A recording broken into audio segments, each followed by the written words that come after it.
The tiger mom is a staple character trope in media that showcases Asian characters. Tiger moms are typically mothers of East Asian heritage, and they're characterized as being strict, cold, tough, and holding their children to high, sometimes unreasonable expectations. But The Summer I Turned Pretty showcases a character that very intentionally breaks the trope of the tiger mom in Laurel Park, the main character's mother. As opposed to the typical tiger mom that's become commonplace in popular media and has become widely known as a stereotype, Laurel is warm, laid back, and loving in a much more direct way, and it's part of what makes her such an interesting character.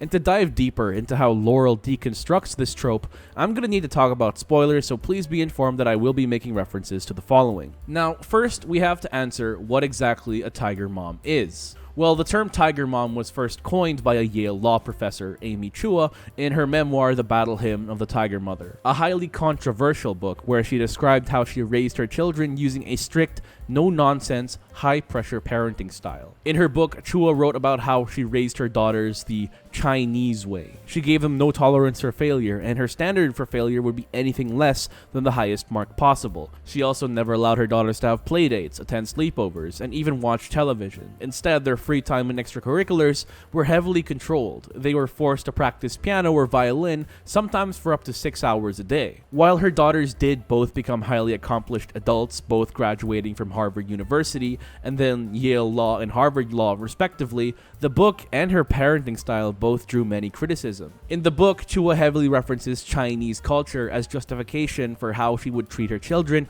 and that it was normal in households like hers. But a 2013 study actually showed that tiger parenting was not the norm in Asian American households. You could even make the argument that it wasn't the parenting style that brought success to her daughters, but the fact that they were rich and thus had access to resources that other families simply didn't have. And while it may be true that Asian cultures do value academic prowess and educational attainment more than Western ones, tiger parenting is an extreme that pushes this idea to its limits. But regardless of how you feel about this book, it created the term tiger mom, giving a name to a stereotype that's existed for decades, and it spread this idea that the incredibly strict manner of raising children is the norm in Asian households. In the minds of many, this book created a caricature of Asian and Asian American households as ones that are joyless, cold, abusive, overbearing, and seemingly unloving. And this stereotype is many times the only representation that older Asian women will get in media. Thus, within the last 10 years, many tiger mom characters have been purposefully written to criticize this stereotype. Evelyn Wang from Everything Everywhere All at Once, Ming Lee from Turning Red, and Eleanor Young from Crazy Rich Asians all start as controlling and overbearing matriarch characters, but as their respective stories go on, they all eventually realize how damaging their ways can be. Meanwhile, Jessica from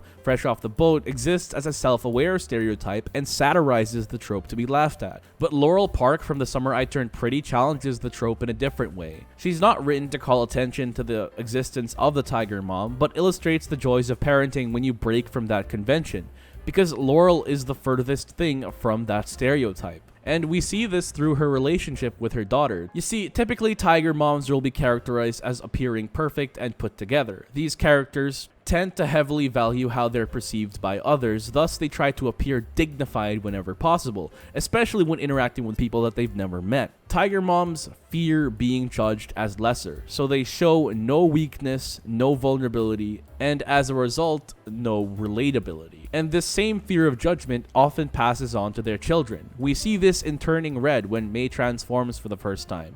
Her immediate reaction is to try and hide from her mother. It's a scary situation and she has no idea what's going on with her body and she's lost and confused, but instead of going to an adult for advice, she hides her transformation from her mom in an effort to avoid her mother's wrath. And with this scene in mind, I ask that isn't it heartbreaking that a child would rather face this frightening new change on her own than risk her mother's judgment?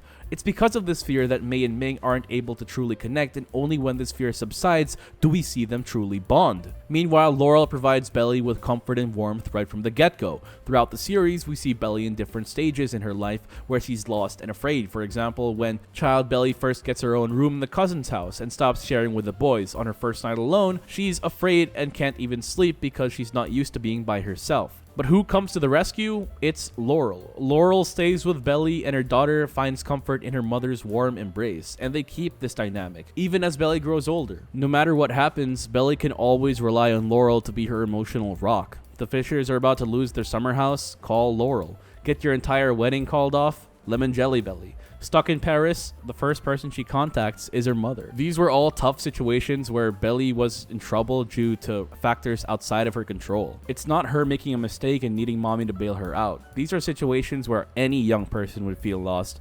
And I think it's beautiful that Belly has such a good relationship with her mom that she's able to rely on her. To Belly, Laurel's a superhero. Whenever she's at a loss and doesn't know what to do, it's Laurel who comes to her rescue. But Laurel is still Belly's mom and one of her closest confidants, and we see how lost and sad she is without her mother's emotional support. Some might call it coddling her daughter, but I see it as a mother protecting her child and doing what she can to ensure her well-being. But there's a healthy balance there because Belly doesn't rely on Laurel to an unhealthy degree. In fact, quite the opposite, because Laurel values Belly's independence and freely gives it to her. Another aspect of tiger moms that Laurel definitely doesn't exhibit is incredibly controlling behavior. In her book, Chua talks about how she limits her daughter's extracurricular activities. They're not allowed to do things as innocent as joining a school play, and instead she forces her daughters to gruelingly practice piano and violin every day. It can feel as if she has their entire lives planned out for them, and following that path would be the only way to achieve success. But when you raise a child that way, they follow your definition of success and are unable to figure out what it means for themselves. Meanwhile, Laurel doesn't force Belly and Steven to follow her definition of success and instead gives them the freedom that a tiger mom wouldn't. Comparatively, she's more laid back in her parenting and allows her children to pursue whatever they want, and they find achievement in their respective fields. Belly is a star athlete on her high school volleyball team, while Steven yearns to create as a game developer, and he supposedly shows a lot of promise based on what we've seen. Oh, and he also went to Princeton, an Ivy League school. In addition to that, she allowed her kids to enjoy their summers however they pleased. Belly and Steven were allowed to head out at night, attend parties, explore cousins. Steven was even allowed to work a part-time job, and we got to see them just enjoy a youthful summer. Laurel lets her children have a level of freedom and autonomy that a tiger parent would simply view as negligent. But while her children are allowed to do whatever they want, she's there to protect them in case they ever encounter any real trouble, as we've seen throughout the series. And I love how she manifests that value of self-actualization and autonomy, particularly in her response to Billy getting engaged to Jeremiah. See, if a tiger mom were to figure out that her daughter is engaged to someone, of course she would go hysterical. And while Laurel does the same, it's for different reasons. A tiger mom would focus on her daughter's suitor and poke holes in him and find ways to disapprove of his daughter's love. We actually see this dynamic play out in Crazy Rich Asians, but with the gender swapped. In this story, the protagonist Rachel Chu is deemed unworthy of the tiger mom's son, Nick Young. But Laurel doesn't do that. After all, she's known Jeremiah since birth and has really nothing against him. Instead, Laurel's focus is on Belly's sense of self. She's not worried that Belly is marrying the wrong guy. She's worried that Belly will never find out who she's meant to become, and that she's so willing to just resign herself to the idea of becoming someone's wife rather than a woman with her own identity. And I love this because it's not only a play on the typical disapproving parent, but it's a portrayal of how much Laurel values independence and fears codependence, because she's been in a codependent relationship herself, but not with her ex-husband, John. Laurel was codependent with Susannah, which leads me to a different point. I think one of the most beautiful aspects of Laurel's character is that she's so beautifully imperfect. Like I mentioned earlier, tiger moms and as a result older Asian women characters in general will typically be characterized as valuing the judgment of others. Thus, they try to appear perfect. Just look at Ming Lee's character design from Turning Red. The blazer on top of the dress, the jewelry, the makeup that looks light but in reality took a long time to accomplish and probably cost a lot too, and the way she does her hair. All of that creates the image of an older woman who's strong, put together, and dignified. The same can be said for Eleanor in Crazy Rich Asians. She's always dressed extravagantly. Even when she wears something as simple as a blouse and pair of pants, she still looks rich. In comparison, Laurel is a character who presents herself very simply. Throughout the show, we'll see her wear outfits that aren't particularly eye-catching. We'll also see her with her hair down and see that she's not trying to appear a certain way to other people. And while it could be because she's canonically not that well off, it could also be because she simply doesn't put so much value into appearances as Asian mothers are typically written to. This helps to illustrate that Laurel isn't a perfect character and that nobody on the show is, not even the grown-ups. Laurel has her flaws, like sometimes she can assert her own will too much, but she always ends up letting her children follow their own paths.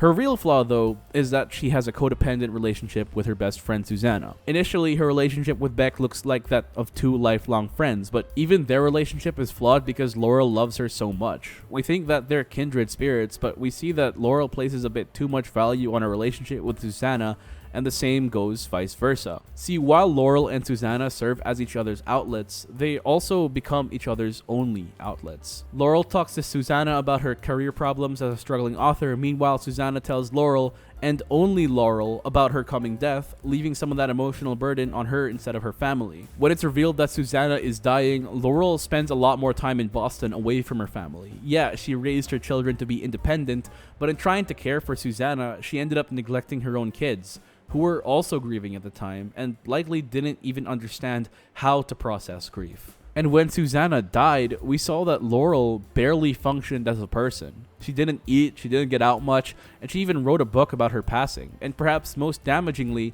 she barely interacted with her own kids. Even John, Laurel's ex-husband and her daughter's father, says that there have always been 3 people in their relationship, implying that Laurel always has to take into account Susannah. And I believe that the reason that John and Laurel are rekindling their romance is that Laurel is finally reclaiming her status as an individual. One of the themes of The Summer I Turned Pretty is of becoming who you are, and I believe that Laurel accepting Susannah's death and growing as a person is a perfect embodiment of that idea.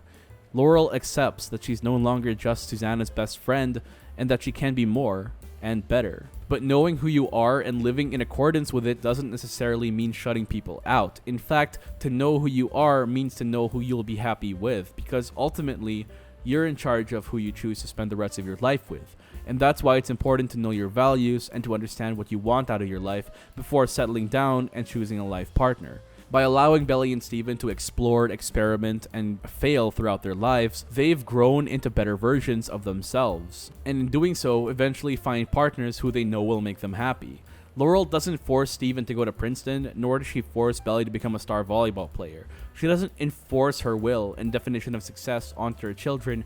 Instead, she raised a pair of kids that are self-driven and know what they want in life. And she did it without having to burn any bridges, without traumatizing her own kids, and subjecting them to methods that are borderline abusive. And that's the beauty of Laurel's parenting, that her kids can find success, their own version of success, on their own. And I think it's absolutely vital to highlight the subversion of the tiger mom trope, just like how it's important to deconstruct any stereotype. Because the problem with the stereotypes is that it can eventually become a self-fulfilling prophecy, where minorities only become what they see in media because that's the only version of themselves that they're depicted as. By showing an Asian mother who doesn't follow stereotypes and breaks that pattern, we see another way that they can do things and understand that we don't have to continue the cycle. So in a rather interesting way, Laurel teaches Belly to be independent, and she does the same with us, the audience, as well.